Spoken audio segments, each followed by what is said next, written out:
Alright, let's get one thing straight out of the gate. This is not a watch investment video or a get-rich-quick scheme. As I have said countless of times in my videos, most watches are terrible investments. They depreciate the second you walk out of the store. And that's okay. Watches are meant to be owned, to be worn, to be enjoyed. People should never buy a watch purely because they think the price will go up. But there's an exception.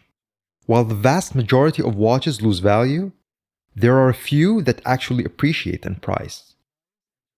I'm not going to get into a deep dive on market economics and why watches go up or down in resale value, but one trick that a lot of premium microbrands and independents have mastered is the concept of scarcity. Producing limited numbers for a limited time. It doesn't always work, but sometimes it's really effective. So in this video, I'll be talking about 5 watches that don't cost that much to start and won't sell for a loss if you need to unload them down the road. Quick disclaimer before we start. I'm not making anything up here. The prices I'm quoting are based on recent sales and listings that I have seen. Just keep in mind, prices do fluctuate. So as an example, if a limited production watch sells out and pops up for sale the next week, the momentary hype can inflate the price. But if the hype simmers down, that watch may sell for much less. Also bear in mind that anyone can list a watch for any price they want. That doesn't mean it'll sell for that. So prices could be all over the place, but this approach will still give us a good indication of what the market is currently bearing.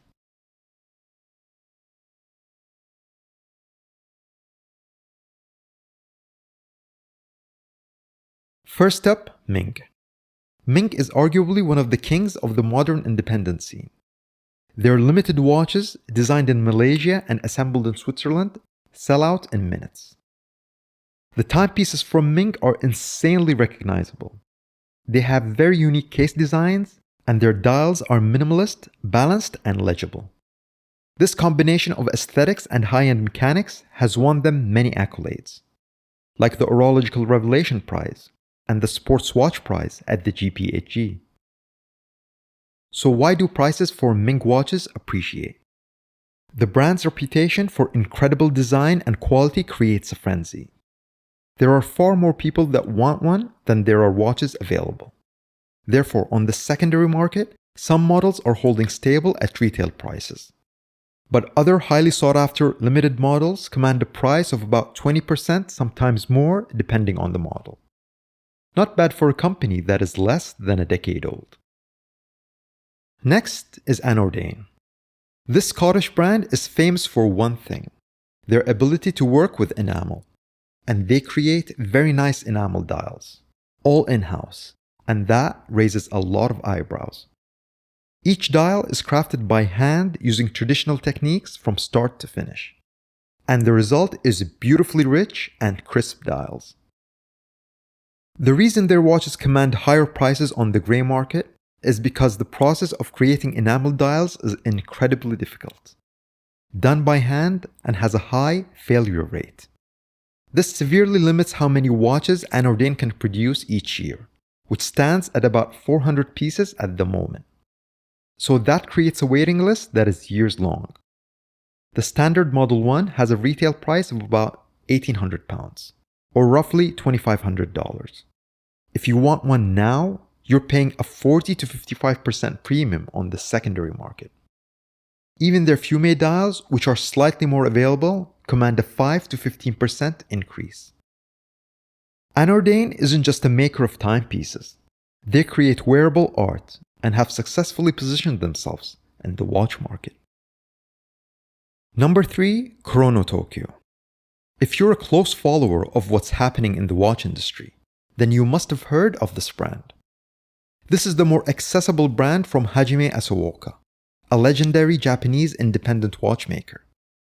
His personal watches cost a fortune, but Chrono Tokyo's give you a taste of that design genius, but delivered to a broader audience, with prices around $1,400 to $2,000 for the 3-hand models.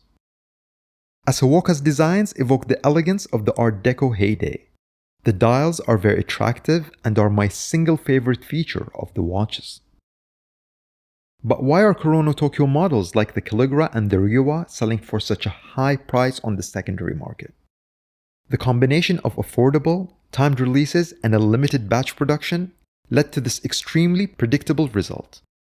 The Calligra can see a 40 to 50% markup. The Reiwa 25 to 45% over retail. For many of us, the only option to get a sold-out model is through the pre-owned market. And even then, they're quite rare. So keep your eyes peeled out for the next Kurono Tokyo watch release. At number 4, Furlan Mari. This one's interesting. Their first watch, a Mecha Quartz chronograph, took the watch world by storm. It offered a classic Patek-inspired design for around $500. The color combinations are beautiful. They are well proportioned and the small details are a treat. But how is a watch with the Seiko Mecha Quartz movement selling out immediately and going for almost double retail on the pre-owned market? It's the perfect storm of great design, a low price point, and extreme scarcity. Because the barrier to entry was so low, a huge number of people wanted this attractive Patek-inspired watch, which in turn created a massive aftermarket, and prices have gone absolutely wild, with some limited models selling for 80% over retail, though a more common premium is around 20 to 30%. Furlan Mari have perfected the formula of affordability and high demand, a combination that resonates with modern watch enthusiasts. And finally, the Swatch Mission to Earth Moon's Watch. Yes, a swatch. This is far from a microbrand by any stretch of the imagination. It's on this list though because it too has mastered the game of being affordable while still being high in demand. Besides the Omega text on the dial, there is absolutely nothing fancy about the Moon's Watch. But they're playful, come in a wide array of colors, and incredibly affordable, with a retail price of under $300. So why are models like the Mission to Earth going for more than double the retail price? Simple. They're nearly impossible to find at a Swatch boutique. You could wait in line overnight and still walk away empty-handed. Most models are now selling for around retail or just a bit over.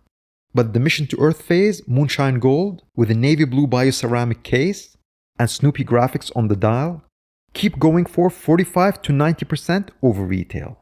Sometimes even more. So here's the real question.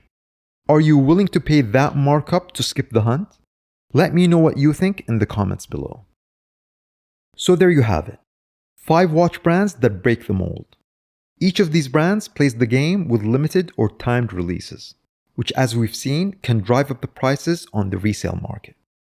Now if you're watching this as a buyer, I'm not here to tell you whether it's worth it to pay those premiums. That's for you to decide.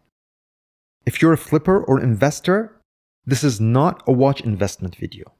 Don't buy Microbrand watches at retail expecting to flip them for a profit. It rarely works out that way. There's a lot of hype, but also a lot of volatility in the market. What's hot one minute can drop off the radar the next. You're better off buying what you really like rather than trying to predict trends or chase after that quick flip. Here's the key takeaway. If you're collecting, focus on what excites you. That's where the real value is. Watch collecting should be about passion, not just profit. If you go to it with that mindset, you'll enjoy the process a lot more. That's all for today. If you've enjoyed this, give this video a like and hit subscribe so you don't miss any future watch content. Good luck with your watch collecting, and I'll catch you in the next one.